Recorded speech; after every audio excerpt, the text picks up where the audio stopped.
Have you ever noticed how quickly peace can shatter? One harsh word, one unexpected bill, one email that changes everything. And suddenly the calm you fought so hard to build crumbles like sand between your fingers. Welcome back, seekers of stillness. Today we journey into one of Buddha's most practical and powerful teachings. Not about finding peace occasionally, but about training your mind to remain peaceful even when the world around you is chaos. Peace is not something you find in perfect circumstances. Peace is something you cultivate within yourself, no matter what circumstances arise. Buddha taught, peace comes from within. Do not seek it without. But how do you train your mind to stay peaceful when life keeps testing you? When people disappoint you? When plans fall apart? When fear knocks on your door? Stay with me. Let ancient wisdom meet your modern struggles. Let us discover together how to build a mind so steady, so rooted, so trained, that nothing can shake it. This is not theory. This is transformation. Lesson 1. Understand what peace truly is. Before you can train your mind to stay peaceful, you must understand what peace actually is. Most people think peace means the absence of problems. No stress, no challenges, no difficulties. A perfect life where everything goes smoothly. But Buddha taught something different. There's a story of a young monk who came to his master and said, "Master, I want to find peace. But my life is full of problems. My mind is full of thoughts. How can I ever be peaceful?" The master took him to the ocean during a storm. Waves crashed violently against the shore. The surface was turbulent, chaotic, wild.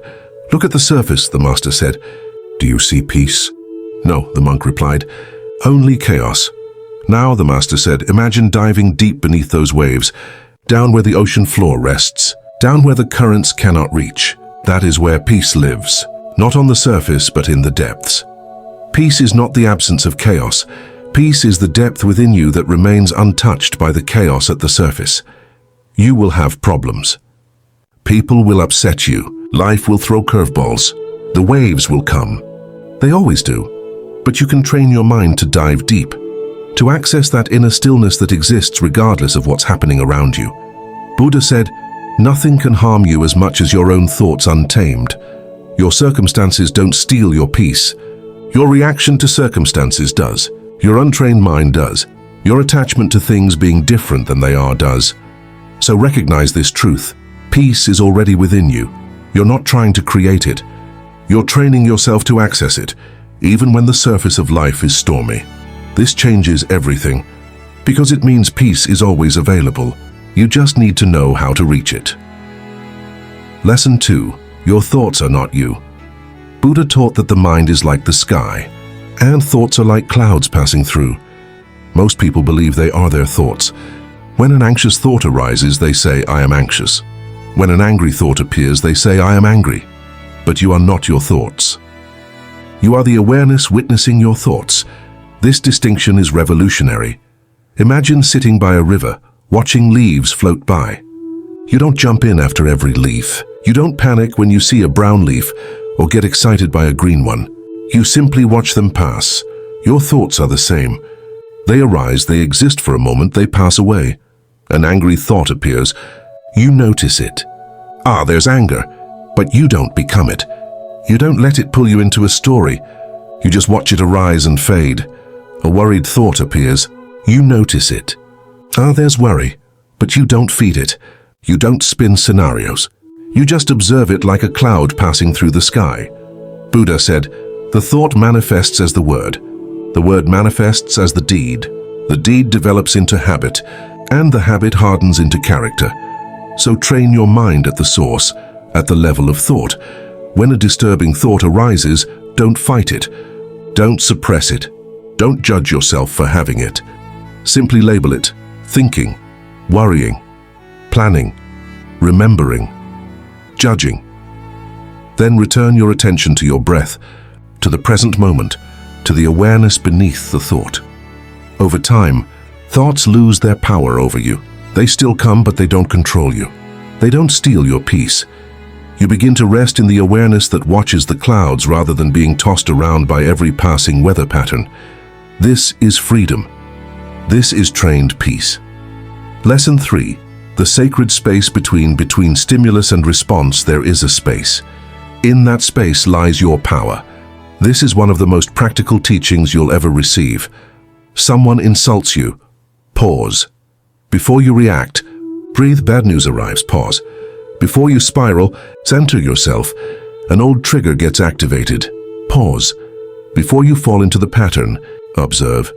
Buddha taught, holding on to anger is like drinking poison and expecting the other person to die.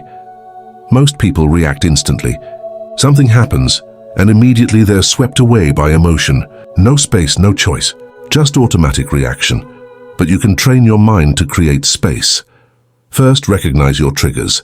What situations, people, or circumstances most often steal your peace? Traffic, criticism, rejection, uncertainty, money stress? Awareness is the first step. Second, commit to 3 breaths before responding. In those 3 breaths, you create space to choose your response rather than being controlled by your reaction. Third, in that pause, ask yourself, what would my peaceful self do right now? Not your angry self, not your fearful self, your peaceful self. That version of you who is wise, centered, grounded. There's a Zen story of a student who asked his master, how do you maintain peace of mind? The master replied, I never leave it. The student was confused. But don't difficult things happen to you? Yes, the master said. But I pause between what happens and what I do about it. In that pause, I find my peace again. Train your mind to pause. Train yourself to create space. Train yourself to respond from peace rather than react from chaos. Peace isn't something you lose. It's something you forget to return to. The pause reminds you, lesson 4, hold everything lightly. Buddha's teaching on attachment is perhaps his most misunderstood and most powerful. Most people think Buddhism says, don't care about anything. But that's not it at all. Buddha taught, care deeply, but don't attach to specific outcomes. There's a story of 2 monks traveling together. They came to a river where a woman was struggling to cross. The first monk, without hesitation, picked her up and carried her across. Hours later, the second monk was still agitated. How could you touch that woman? We took vows, the first monk replied. I put her down hours ago. Why are you still carrying her? Attachment is carrying things long after they've passed. It's clinging to how things should be. It's demanding reality be different than it is. And attachment destroys peace. You attach to a relationship going a certain way. When it doesn't, you suffer. You attach to your career following a specific path. When it detours, you suffer. You attach to people treating you fairly. When they don't, you suffer. Buddha said, the root of suffering is attachment. So how do you release attachment while still caring, still trying, still engaging with life? Do your best. Plan, work, love, try, give your full effort. Buddhism is not about being passive. Then release the outcome. Surrender it. Say, I will do my part, but I cannot control the result. This is the key. Full effort, zero attachment. A gardener plants seeds with care, waters them, tends the soil, but she cannot force the plant to grow. She does her part, then surrenders to the process. You are the same. Do your work, show up, give your love. Speak your truth, make your effort, then release your grip on how it must turn out. Accept what is, not as resignation but as recognition. This is reality right now. Fighting reality only creates suffering. From acceptance comes clarity. From clarity comes wise action. From wise action comes peace. When you stop demanding that life be different than it is, when you stop clinging to specific outcomes, when you release the need to control everything, peace becomes your natural state. Not because everything goes your way, but because you're no longer at war with what is. Lesson 5. Your breath is your anchor. Your breath is the bridge between your mind and your body, between chaos and calm, between reaction and response.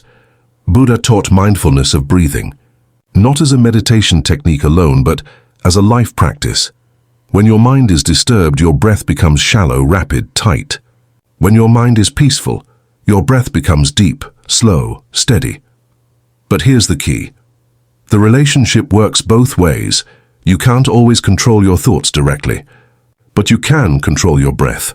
And when you change your breath, you change your state. There's a teaching.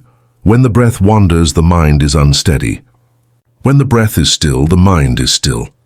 So train your mind to return to breath, especially during difficulty. When you feel peace slipping away, when anxiety rises, when anger builds, when fear grips you, stop. Place your hand on your heart or belly. Feel it rise and fall. Then breathe slowly. In for 4 counts, hold for 7, out for 8. Do this 3 times. What's happening? You're activating your parasympathetic nervous system. You're telling your body, we are safe. We can rest. Your mind will follow. Buddha said, feelings come and go like clouds in a windy sky. Conscious breathing is my anchor. Make your breath your anchor in meetings, in traffic, in arguments, in grief, in fear. In moments when peace feels impossible, the breath is always there, always accessible, always bringing you back to now, always available to calm the storm. A monk was once asked, "What do you do when chaos surrounds you?" He replied, "I breathe in, I breathe out. I remember this too shall pass." Train your mind to breathe through every storm, not to escape it, but to remain centered within it. This is practical peace. This is trained stillness. This is power. Lesson 6. Be your own best friend. Here's a truth most people miss. You cannot have peace while attacking yourself. Buddha taught loving kindness, metta, and it begins with yourself. Most people are their own harshest critic. Every mistake becomes evidence of unworthiness. Every flaw gets magnified. Every stumble confirms their worst beliefs about themselves. But Buddha said, you yourself, as much as anybody in the entire universe, deserve your love and affection.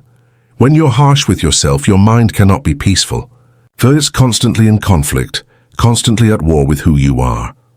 There's a story of a woman who came to Buddha, devastated by her mistakes. "I am unforgivable," she wept. Buddha asked her, "If a tree grows crooked because of harsh winds in its youth, do you curse the tree? Or do you understand it did its best with what it faced?" She understood. We are all growing crooked in some way. We all bear the marks of our conditions. Compassion is understanding. Not excusing, but understanding. When you make a mistake, notice the harsh voice that immediately attacks you. Then say, "I am learning. I am human. I am doing my best with what I know." When you feel inadequate, notice the comparison, the judgment. Then say, "I am enough as I am, even as I grow." When you face your flaws, notice the shame. Then say, "These are part of my story, not the definition of my worth." Buddha taught, hatred is never appeased by hatred. Hatred is appeased by love alone. This includes the hatred you direct at yourself. You cannot bully yourself into peace. You cannot criticize yourself into growth. You cannot shame yourself into worthiness, but you can offer yourself compassion. You can speak to yourself the way you'd speak to a dear friend. You can offer yourself the grace you so freely give to others. When your inner world is kind, your mind becomes peaceful. Not because you're perfect, but because you're no longer at war with yourself. Lesson 7. Guard what enters your mind. Buddha spoke of 3 poisons that disturb the mind: greed, hatred, and delusion. In modern terms, constant wanting, constant negativity, and constant distraction. Your mind cannot stay peaceful if you're constantly exposing it to poison. Think about it. If you drink poison every day, you'll be sick. Your body cannot maintain health while being constantly poisoned. Your mind is the same. If you constantly consume negative news, your mind absorbs negativity. If you constantly scroll through comparison, your mind feels inadequate. If you constantly engage with toxic people, your mind becomes toxic. If you constantly distract yourself, your mind loses its ability to be still. Buddha taught, just as a snake sheds its skin, we must shed our past over and over again. You must also shed the influences that disturb your peace. First, audit your inputs. What are you allowing into your mind daily? Social media feeds that make you feel inadequate, news that keeps you anxious, people who drain your energy, entertainment that leaves you empty, habits that create agitation. Be honest. Your peace depends on it. Second, create boundaries. This is not avoidance. This is protection. Limit news consumption to specific times. Unfollow accounts that disturb your peace. Set boundaries with energy vampires. Create phone-free hours. Choose content that uplifts rather than depletes. Third, Intentionally nourish your mind with what creates peace. Nature, silence, wisdom teachings, uplifting conversations, beauty, stillness. A monk was asked, "How do you maintain such peace in a chaotic world?" He replied, "I am very careful about what I allow to enter my mind. I guard my senses like a mother protects her only child." You cannot control everything that happens to you, but you can control what you expose yourself to voluntarily. Your peace is precious. Guard it fiercely. Lesson 8. Stillness is not optional. A mind that never rests cannot be peaceful. Just as a body needs sleep, your mind needs stillness. But in our modern world, stillness is rare. From the moment we wake, we're bombarded. Notifications, demands, noise, movement, constant stimulation. Buddha said, "Meditation brings wisdom. Lack of meditation leaves ignorance." This isn't about religion. This is about basic mental hygiene. Your mind needs time to settle, to process, to simply be without doing. There's a story of a businessman who came to a monastery, stressed and exhausted. He asked the abbot, "How do you monks stay so peaceful?" The abbot replied, "We sit." "That's it?" The man asked. "We sit every day, without agenda, without distraction, just sitting with what is." The man tried it. Just 10 minutes a day. Within weeks, he noticed something profound. His mind had space again. Clarity returned. Peace wasn't so elusive. Commit to daily stillness, even just 5 to 10 minutes. Find a quiet place. Sit comfortably. Close your eyes. Don't try to stop thoughts. Don't try to achieve anything. Just sit. Notice your breath. Notice sensations in your body. Notice sounds. Notice thoughts arising and passing. When your mind wanders, gently bring it back to the present. Do this daily. Same time, same place. Make it non-negotiable. What's happening? You're training your mind to be still, to not need constant stimulation, to rest in presence rather than constantly seeking the next thing. Over time, this daily stillness bleeds into your entire day. You carry that centered quality with you. You access it more easily when chaos comes. Buddha taught, every morning we are born again. What we do today matters most. So make stillness part of what you do, not as a luxury but as a necessity. Your mind cannot stay peaceful without regular periods of rest. Lesson 9. Everything changes, including this one of Buddha's core teachings, anicca. Everything changes. Nothing lasts. This might sound depressing, but it's actually the key to peace. Why? Because most of your suffering comes from clinging to what must change. You cling to youth, but the body ages. You cling to relationships, but people evolve. You cling to circumstances, but life shifts. You cling to feelings, but emotions are temporary. And every time you resist impermanence, you suffer. But when you accept impermanence, peace becomes possible even in difficulty. There's a story of a woman who lost her child. Devastated, she went to Buddha begging for him to bring the child back. Buddha said, "I will help you. But first bring me a mustard seed from a home that has never known death." She searched everywhere. Every home had lost someone. Every family knew grief. When she returned, she understood loss is part of life. Impermanence is not your personal curse. It's the nature of existence. When you're in pain, remember, this too shall pass. Nothing lasts forever, including suffering. When you're in joy, appreciate it fully knowing, this too shall pass. Impermanence makes moments precious. When someone wrongs you, remember, they too are changing. The person who hurt you yesterday is not the exact same person today. When you face change you didn't choose, remember, all things change. Resisting it only creates suffering. Buddha said, the only constant is change. So train your mind to flow with change rather than resist it. To hold things lightly, to appreciate the present without clinging desperately to it, staying the same forever. Say to yourself, everything is temporary. This situation is temporary. This feeling is temporary. This phase is temporary. Not to dismiss what's real, but to remember the bigger truth, nothing is permanent. This brings profound peace, because you stop fighting the fundamental nature of reality. You learn to be present with what is, while remaining open to what's becoming. This is wisdom. This is trained peace. Lesson 10. Peace is your priority. Here's the final and perhaps most important teaching. Peace must be your priority, or it will always be sacrificed. In our culture, we prioritize success, achievement, productivity, wealth, status, approval. And we tell ourselves, I'll find peace when I achieve these things. But Buddha taught the opposite. Peace is the way. Make peace your priority and everything else flows from there. Sacrifice peace for other things, and even when you get them, you'll still feel empty. There's a story of a king who conquered many lands. One day he asked a wandering monk, "Why am I not happy? I have everything." The monk replied, "You have everything except peace. And without peace, everything is nothing." The king realized he'd sacrificed his peace for his kingdom, and now his kingdom meant nothing because he couldn't enjoy it. Make peace-based decisions. When facing choices, ask, which option supports my peace? Not which makes more money or impresses more people or looks better on paper. Which one supports your peace? Sometimes that means saying no to opportunities that would deplete you. Sometimes it means disappointing people. Sometimes it means choosing the slower path. Create peace-protecting boundaries.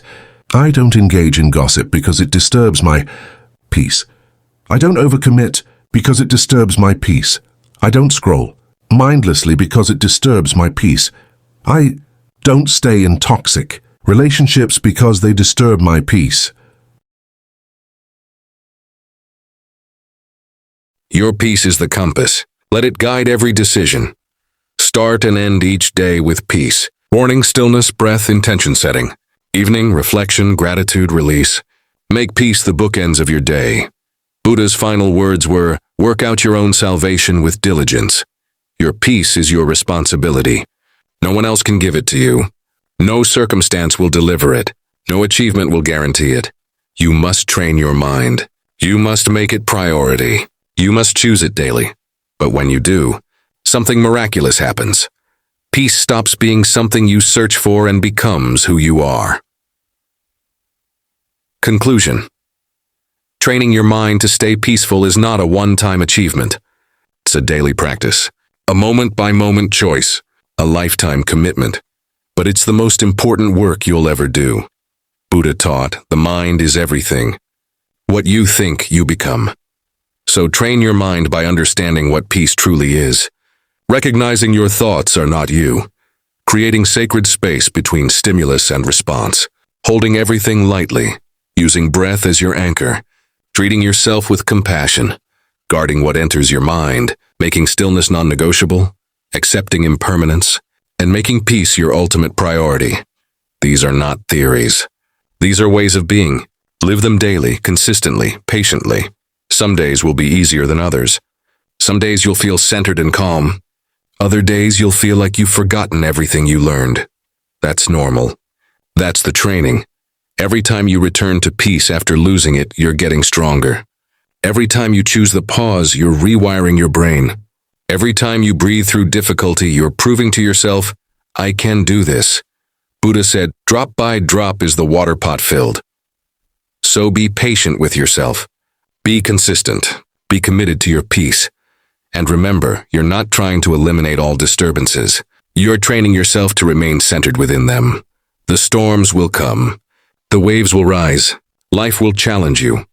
But beneath it all, in the depths of your being, there is a stillness that nothing can touch. Peace that nothing can steal. A calm that nothing can break. That is what you're training to access. That is what you're learning to live from. So tomorrow morning, before the world makes its demands, before the chaos begins, take 3 deep breaths and set your intention. Today, no matter what happens, I choose peace. I return to peace. I am peace. And then live it. Again and again. For the rest of your life, this is the path. This is the way. This is freedom. If this wisdom touched your soul, share it with someone who needs this training. Subscribe for more Buddha teachings. And remember, peace is not found. Peace is cultivated. Peace is trained. Until we meet again in the stillness, stay centered, stay committed, stay peaceful. Namaste.